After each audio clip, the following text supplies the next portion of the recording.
Europe 1. Le grand direct des médias, Jean-Marc Morandi. Depuis son arrivée à la tête de TF1, il y a quelques jours seulement, le successeur de Nonce Paolini, Gilles Pélisson, semble bien décidé à reprendre les choses en main. Des pistes de réflexion semblent d'ores et déjà envisagées, comme une émission en access pour concurrencer Cyril Hanouna, ou encore une deuxième partie de soirée qui serait un talk show pour s'attaquer à Laurent Ruquier sur France 2. Alors qu'en est-il vraiment, et surtout quelle est la stratégie du nouveau patron de TF1? Avec nous pour en parler, Benjamin Rabier, bonjour. Merci d'être avec nous, journaliste à Télé 2 Semaines. Caroline Bonacossa, bonjour. Bonjour. Journaliste média, et puis Maxime Guény, journaliste à Média Plus. Bonjour également. On va commencer peut-être globalement par essayer de comprendre la stratégie et la mission de Gilles Pélisson, nouveau patron de TF1. Caroline Bonacossa, sa mission c'est quoi? C'est relever les audiences et renouveler la grille? Mais bien sûr, TF1 cette année, en 2015 s'est retrouvé à 21,4% de part de marché, sachant que en 77, c'est très loin bien sûr, mais la chaîne faisait 50% de part de marché. Enfin, mais il y a une érosion. Alors en 2008, on en était à 30%. Oui, et mais là, c'est normal, il y a de plus en plus de chaînes, il y a 25 chaînes de la TNT. Plus il y a de chaînes et plus TF1 est en difficulté parce que c'est la chaîne qui perd le plus. La chaîne leader perd plus proportionnellement que France 2 et France 3. Donc oui, Gilles Pélisson a pour mission de renouveler la grille. Il a eu l'intelligence et la chance d'avoir un super pro qui est Ara Aprikian, qui avait été remercié par Vincent Bolloré. Il l'a récupéré comme pour être son numéro 2. Ara Aprikian, c'est quand même l'homme qui a lancé la nouvelle version de D8 versus Canal+, avec énormément de succès. Il y a beaucoup d'échecs aussi, hein. Faut le dire, il y a beaucoup d'émissions qui ont foiré dans ce qu'il a mis à l'antenne. Non, mais sauf que D8 s'est imposé. Voilà, oui, mais D8 s'est imposé comme la meilleure chaîne de la TNT. Donc il a fait un super boulot à Ara Aprikian. Et là, maintenant, il arrive à TF1 avec pour mission. Et Ara Aprikian vient du divertissement. Il était autrefois au divertissement à TF1. Et sa mission, c'est de renouveler effectivement. Et donc de renouveler notamment l'Access, qui est prioritaire parce qu'il n'y a pas assez de ménagères notamment. Et de renouveler aussi les grilles et de repartir un peu sur les deuxièmes parties de soirée. Benjamin Rabier, est-ce qu'aujourd'hui TF1 est en difficulté? Je dirais non, parce qu'en fait, ça reste quand même la chaîne leader en France. Mais évidemment, elle se fait attaquer de toutes parts en access. Sur les séries, on voit que ça marche très bien, les séries françaises sur France 2. Je pense qu'il faut renouveler la grille et il faut surtout trouver une nouvelle marque forte, surtout en divertissement sur TF1. On voit que Danse avec les stars, ça s'effrite un peu. Koh-Lanta est plus aussi puissante qu'avant. Surtout donc des nouvelles marques et des personnalités pour les incarner. Finalement, aujourd'hui, ça manque de gens et donc on parle de plus en plus de Thierry Ardisson, Laurent Ruquier en ce moment. On va y revenir dans un instant, mais par exemple, on voit du côté des séries, Maxime Guény, hier, il y a seulement 400 000 téléspectateurs d'écart entre le lancement de Grey's Anatomy, qui a été survendu par TF1 avec des bandes annonces depuis 15 jours, et la série française de France 2. Donc même là, même sur la fiction, j'ai envie de dire, TF1 a besoin de faire des efforts, même si en général, ce qu'ils font le lundi marche plutôt très bien. Des efforts en acquisition, des efforts également en création. Là, vous prenez l'exemple de la série américaine qui se fait battre plus ou moins par France 2, pas tout simplement parce que les temps changent et que la fiction française, le Made in France, le fameux Made in France, revient en force aujourd'hui en France et dans la création française. Et puis, en parallèle de ça, avec la nouvelle impulsion du président de TF1, TF1 veut des nouvelles têtes, aussi du sang frais, et l'innovation impose de prendre des risques et de remettre en cause un certain nombre de modèles dont la pérennité n'est plus forcément assurée. D'où l'appel de figures phares comme Thierry Ardisson par exemple, de remettre en avant également les talk shows de deuxième partie de soirée. Je discutais avec la direction des programmes de TF1 en septembre dernier et je leur demandais si leur intérêt était aussi de remettre, de rebooster un petit peu les talks avec des invités, un peu aussi des late night shows avec la Jimmy Fallon. Ils m'ont dit que c'était pas une priorité. Mais avec l'arrivée du nouveau patron de TF1, les choses changent, d'où l'appel de Thierry Ardisson. Entre-temps, Canal+ lui a déroulé un pont d'or avec le développement de Prime sur D8, de séries avec Studio Canal. Donc, il cherche des têtes fortes, identitaires, identifiés, qui puissent fédérer un nouveau public. Alors justement sur Thierry Ardisson par exemple, Caroline Bonacossa, c'était une bonne idée d'appeler Ardisson pour lui proposer de faire un talk de deuxième partie de soirée? Oui, c'est une bonne idée, mais il faut savoir, là, on est en plein pré-mercato. Thierry Ardisson, il a eu une proposition de TF1, il était aussi cette semaine dans les couloirs de France 2. Pour quelqu'un qui a Canal+, c'est étonnant. Oui, à part qu'il a une émission sur France 2 qui produit justement le samedi soir, donc c'est peut-être aussi pour ça qu'il était du côté de France 2.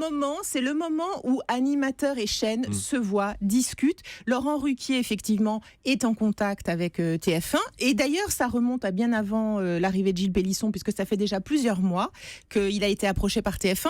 Donc oui... Il pourrait aller sur TF1, ça vous paraît crédible, vous ? Ah oui, bien sûr, il étudie les demandes. Après, Laurent Ruquier, il l'a dit, prendra sa décision qu'au printemps. Il a une très belle place sur France 2. On n'est pas couché en deuxième partie de soirée et leader tous les samedis soirs sur France 2. Ça devient. Donc TF1 ne peut pas le supporter. Mais bien sûr, donc c'est le job de TF1 d'essayer de piquer le type qui tous les samedis soirs les humilie. Benjamin Rabier, Ardisson sur TF1, ça aurait été une bonne idée de le mettre comme le voulait la chaîne en deuxième partie de soirée. Pour TF1, ça aurait été super. Après, moi, je trouve ça assez surprenant de la part de TF1 d'aller chercher soit Ardisson, soit Laurent Ruquier pour animer un nouveau talk show, alors que la dernière recrue du groupe, la dernière star de TF1, c'est quand même Alessandra Sublet, qui s'est fait connaître du grand public grâce à un talk show et qui a, depuis qu'elle est sur TF1, a animé 2 divertissements anecdotiques, on va pas se mentir, les 30 ans de Bercy et les 40 ans de Lina. Donc Qu'est-ce que ça veut dire pour vous? Vous le lisez comment? Est-ce que ça veut dire qu'il ne croit pas vraiment au nouveau talk show d'Alessandra Sublet qui va arriver? Ouais, je pense que maintenant, peut-être qu'ils regrettent de l'avoir fait venir parce qu'ils savent pas quoi en faire, quoi. Caroline Bonacossa, vous dites non, vous. Non, je pense que TF1 cherche tous azimuts. Honnêtement, ça fait plus d'1 an. Ils sont notamment très branchés sur les comedy games, donc d'où Action Vérité. Ce que c'est, voilà, games. c'est du divertissement avec des défis, avec des jeux. Il y a des personnalités. Et des personnalités, exactement. Il y a notamment aussi les émissions de roast où on demande, c'est très populaire aux États-Unis, et on a un invité principal et on lui fait faire plein de défis, ses amis le piège, et donc ça depuis 1 an à TF1, tout le monde bosse et phosphore là-dessus. Donc ils cherchent tous azimuts et avec vraiment une envie de mettre de l'humour, du poil à gratter dans les deuxièmes parties de soirée, de la ferveur, et de surtout sortir des interviews promo classiques où effectivement tout le monde a fait tellement ça, on n'en peut plus. Maxime Guény, on a beaucoup parlé également d'Arthur avec de ce projet qui arriverait dans un premier temps en deuxième partie de soirée pour préparer une arrivée en access éventuellement pour lutter contre Cyril Hanouna. On expliquait l'autre jour dans cette émission d'ailleurs que le problème de TF1, c'est Money Drop marche bien, ils font 4 200 000 téléspectateurs globalement, mais en ménagère, ils sont régulièrement battus par Cyril Hanouna.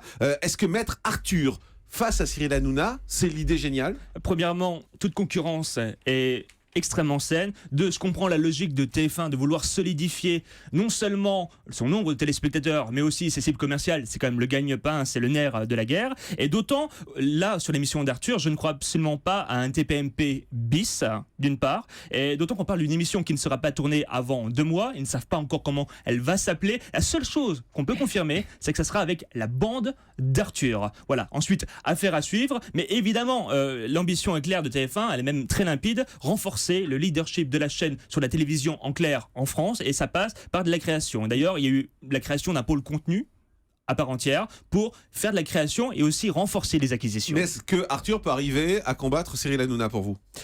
Arthur, dans ses émissions de seconde partie de soirée, réussit à faire d'excellents scores sur les cibles commerciales. Donc il y a bien possibilité. Et puis il a déjà fait de l'access il y a quelques années. Donc oui, il y a possibilité. Et puis c'est une figure connue du public. Benjamin Rabier, Arthur face à Hanouna, vous croyez que ça peut marcher? Je sais pas, parce que Cyril Hanouna, c'est tellement fort en ce moment, touche pas à mon poste, c'est quand même un phénomène de société qui a dépassé le cadre de la télé. Après, il faut être honnête, touche pas à mon poste, ça reste un talk show avec des chroniqueurs autour d'une table.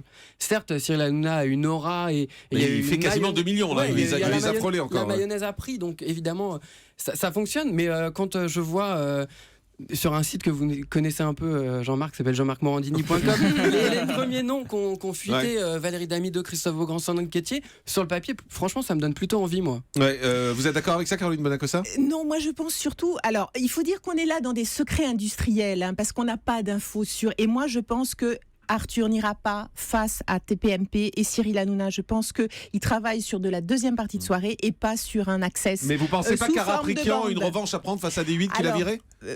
Une revanche à prendre, non, il a surtout son job, son nouveau challenge à réussir, c'est-à-dire doper l'access. Et donc Arthur a plusieurs projets, et je pense que si on retrouve Arthur à 19h, ce sera plutôt autour d'un jeu, et l'émission de bande, ce sera de la deuxième PS. Mais est-ce que TF1, Maxime, peut accepter de voir des 8 devant eux en ménagère à 19h? Ils peuvent pas l'accepter longtemps, puisque les ménagères, c'est ce qui définit les budgets pubs qui sont attribués aux chaînes. Absolument, et ils doivent renforcer leur leadership. Et lorsque Araprikian était président de D8 et de ITélé, il avait revendiqué la notion de smartainment. Smartainment, c'est du divertissement intelligent. Je pense qu'on peut aujourd'hui il peut remettre au goût du jour ce format également sur TF1, en tout cas ce genre à part entière, pour pouvoir relancer la machine et recréer une locomotive à part entière.